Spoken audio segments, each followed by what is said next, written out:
생명의 생각 이영훈 목사입니다. 주 안에서 평안하신지요?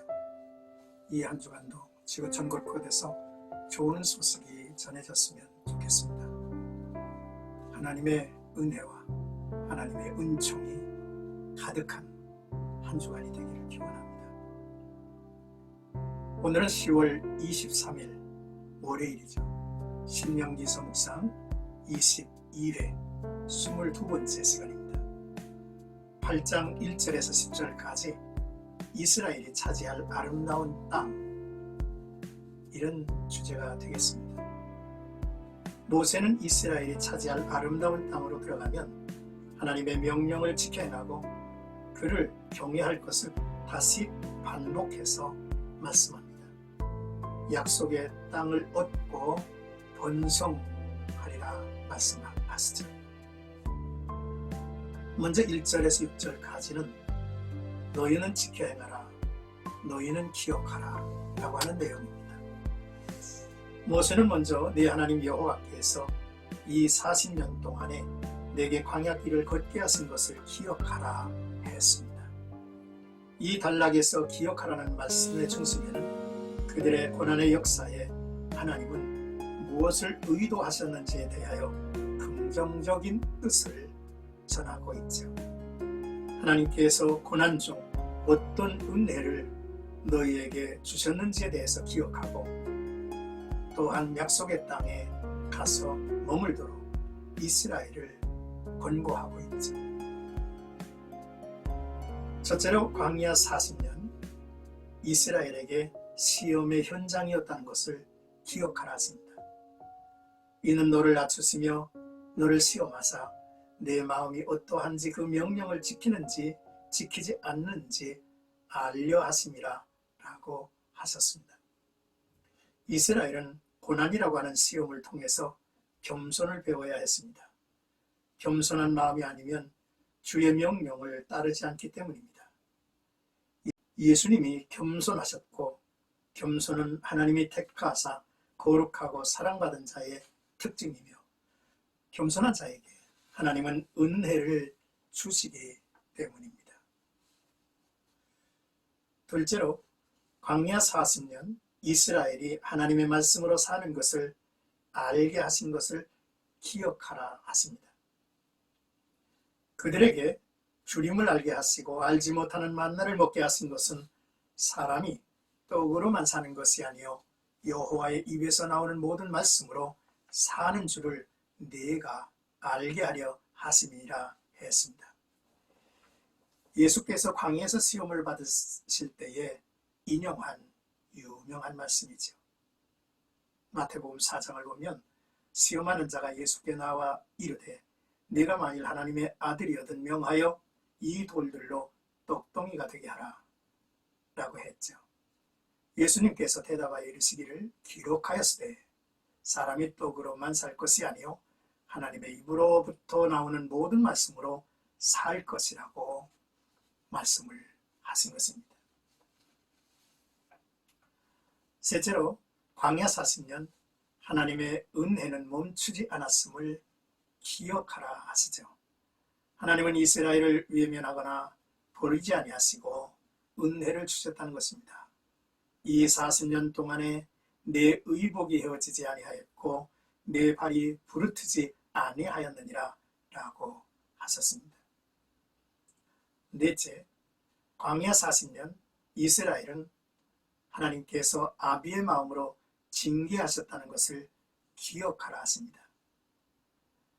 사람이 그 아들을 징계함 같이 내 하나님 여호와께서 너를 징계하시는 줄 마음에 생각하고 내 하나님 여호와의 명령을 지켜 그의 길을 따라가며 그를 경외할지니라 라고 하신 것입니다.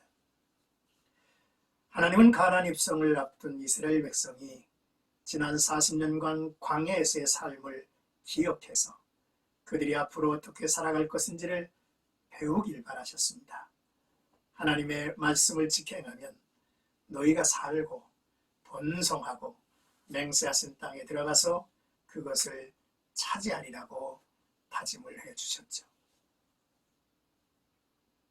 이제 7절에서 10절까지는 아름다운 땅에 이르게 하시나니 라는 내용입니다. 하나님께서 그들의 백성에게 주시고자 하시는 땅은 아름답고 기름진 땅이라 했습니다. 그곳은 골짜기나 산지든지 시내, 분천과 샘이 흐르고 풍성한 소산지가 되어 먹을 것이 모자라거나 부족함이 없으리라 하셨습니다. 지하 자원도 풍부할 것인데 옥토를 주셨으므로 내가 먹어서 배부르고 라는 말씀을 하셨습니다. 너희가 먹어 배부르고 하신 말씀은 너희 것을 약탈할 자가 없을 것이라는 약속의 말씀도 담겨진 축복이죠. 이 땅에서 이스라엘이 하나님을 찬송하는 소리로 넘치게 될 것이라고 기대찬 말씀을 하셨습니다. 우리가 성지를 방문하고 탐사해보면 하나님이 어떻게 이곳을 젖과 꿀이 흐르는 땅이라고 하셨을까 질문을 하게 하죠. 그렇게 볼 수가 없기 때문입니다. 애굽을 보면 나일강의 넘치는 물로 인해서 인류 문명의 발산지가 되지 않았습니까?